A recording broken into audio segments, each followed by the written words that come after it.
Hey there, welcome to Coffee Break Plans. Today's topic is the best and worst of disc planners. Now when I talk about disc planners, I'm not talking about ring binders, I'm talking about disc planners like this. Before I get started, all of my disc planners and accessories are all from the Happy Planner, but you can also buy them from other suppliers. One that comes off the top of my head is Plum Paper, who you can do a whole customized set of pages and then they will punch them ready for a disc. And as always, everything I use is listed in the description box below. Now I'm going to start with the worst, and I'm going to start with the worst of the worst simply because I want to start from the most negative and move to the most positive item, so we leave on a good note.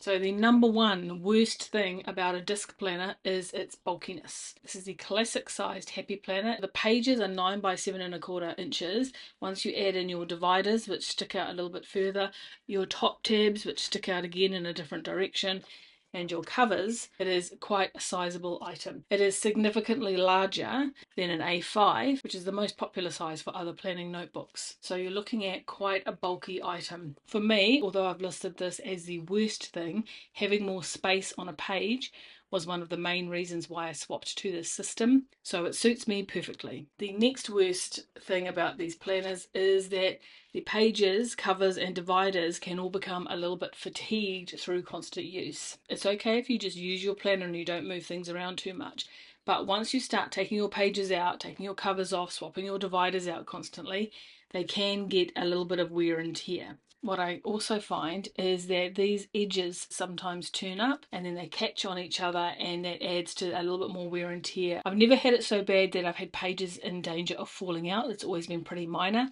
but it can start to look just a little bit shabby. So my planner looks a little bit shabby anyway. I have a few pages that aren't quite cut square and that stick it out a little bit further. So that doesn't worry me, but it's when the functionality starts to be affected that I get a little bit annoyed. And one of the great functions of this is that you can move your pages around, and that is another one of the reasons why I swapped to this system. So the next worst thing about the disc planners is that the left-hand page can be really hard to write on. Even if you're a right-hander, might be a little bit easier if you're left-handed, especially when you have the planner lying flat on a hard surface and all the rings are pushed right up into their maximum height. So if I'm writing on this page here, there is no way I'm really getting my hand much past halfway across this page. That doesn't have to be a deal breaker, because of course all you have to do is flip it back over on itself and then you're in a good position. There's still a little bit in the way, but any notebook that you have with any kind of a ring binding system on the side here is going to have that problem. You can also solve it by just taking the page out, writing on it elsewhere, and then putting it back in. Keeping in mind, of course, that the previous point was that they get a little bit fatigued if you do that too many times. So the next worst thing about these planners is that although the planner will lie flat on a surface, so you still have a lay flat option, particular position this is that there's a couple of centimeters height difference in these pages. That is solvable. You can simply turn it until you get them at a position where they're roughly equal, but you still have the binding in the middle, and it creates quite a bit of a gap between your two pages. So if you're somebody who likes your spreads to flow easily across two pages, that's going to be a problem. That said, I have seen people do beautifully decorated spreads using expander discs in these planners, and they look great. For some people, it's going to be a deal breaker. For me, I don't worry too much about it. And for me, which is the least worst, but for some people maybe the exact reason why they avoid these planners like the plague, is there's quite a lot of fiddling around and moving pages around each year. It doesn't have to be like this. You can buy a planner straight off the shelf. So this is one that just came in a box and I've done nothing to it. And it's a 12-month planner. It is undated, so you would have to put the months onto the dividers yourself. But after that, everything is set up ready for you to use. This is obviously a vertical weekly, so you'll have about 5 weeks per month. When you get to the end of the month, there's a divider there, there's the next month's monthly there, and then you're into your weeklies, and it will do that through the entire plan with very little messing about. If you buy a dated planner, even better. All your dates are already set up and you can just pick it up off the shelf, open it up and start using it straight away. If, however, you're like me, I like to customize the heck out of my planners. That is the main reason why I swapped to a disc planning system, was the ability to customize it to exactly what I wanted and needed in the planner. So as you may see in some other videos, I have several sections in this planner which I've put in some top tabs. This took a little bit of time to figure out exactly what I wanted and needed out of the system, and then it took a little bit of time to set it up. I do have a video of me setting up my 2026 planner, which I'll put in the cards, and I do comment in that video about how there's quite a lot of faffing about, but once it's done, it's done. Okay, we are now on to the best things about disc planning, and the least best is archiving. What I really like about disc planners is that once you remove the discs, what you have is a pile of paper, and that means you can choose what you want to keep and what you want to get rid of, and so you don't end up holding on to a whole pile of stuff that has no real meaning for you. So in my head, I kind of divide all of my notebooks and planners into two versions. One looks forward, that's where you have all your tasks, your goals, your appointments, and one looks backward. So that's your daily journaling and your trackers.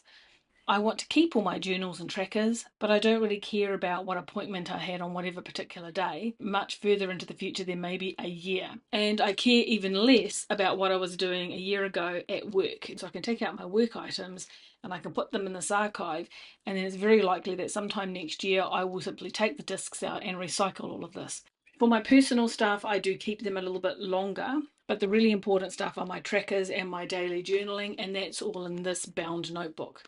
The next best thing about these is that they look reasonably flimsy. I mean, the lip of the disc that holds all the paper on is really small, and you think there's no way that's going to hold it on, but it holds it on really easily and well. I've dropped this a fair few times and it's all still really solid, so I don't need to worry about it falling apart. The most important thing is to make sure all of your pages, dividers are all seated properly on the discs, and it's as sturdy as you can get. So the next best thing about a disc bound system is the option to buy pre-printed pages. You can buy printables off places like Etsy or some YouTube channels, or you can make and print your own. So there are a myriad of layouts to choose from to buy right off the shelf. For example, this is a horizontal weekly. This one here that I showed you before is a vertical weekly, and many other layouts as well. But if you can't find anything you like, or if they don't quite fit what you want, you can go to a place like Etsy, or some YouTube creators have an item that you can click on that takes them to their shop,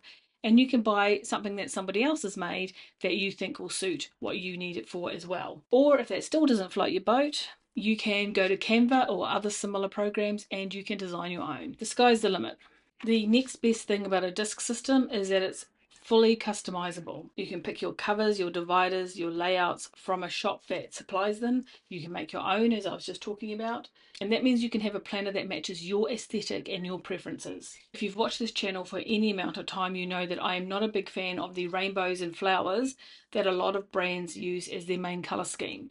And they might also have a third option, which is a grey or a neutral version. But just because I don't want flowers or rainbows doesn't mean I don't want any colours at all or any designs at all. So for example, I really like this cover. It's not rainbows, it's not flowers, it's not grey, but it's nice and bright and cheerful, and I thought it would be really nice to take this into the last quarter of the year. So if you go to a supplier like the Happy Planner, they have several custom planners that you can now purchase. You can choose your cover and dividers. You can choose what your layout of your pages will be. If you go to somewhere like Plum Paper, you can customize pretty much everything. You can customize the covers, you can customize the color of the cover, you can put your name on it, you can put your business name on it, you can customize the pages, what color they are, what the dates are. You can do a very, very customized planner to what you need. However, you will pay a premium price for that, as you would expect. And the absolute best thing about these disc planners is closely related to the last one, but it is slightly different. It is that it is easily adaptable. Now, at the beginning of 2025, I was using this Sterling Ink Common Planner to do all my task and time management, but I found that the weeklies just didn't have enough room, and I knew that it was not going to work for me for the rest of the year. So I swapped it over to this disc system, and I think I started with my work pages was on a dashboard and my personal pages were on a vertical weekly. And then I realized very quickly that wasn't working for me. I changed my personal system to a dashboard layout. So I swapped them over. Now my personal system is a dashboard layout, and I swapped my work system to productivity layout, which had a box at the top and then the times from I think 7 till 6 down the bottom. That didn't work, so I swapped it again to another system, and that also wasn't working very well for me. So I finally swapped it to a horizontal, and that's what I'm using at the moment. Now, had I been in a bound planner, I would have absolutely lost my shit when I discovered that the alternate was not going to work.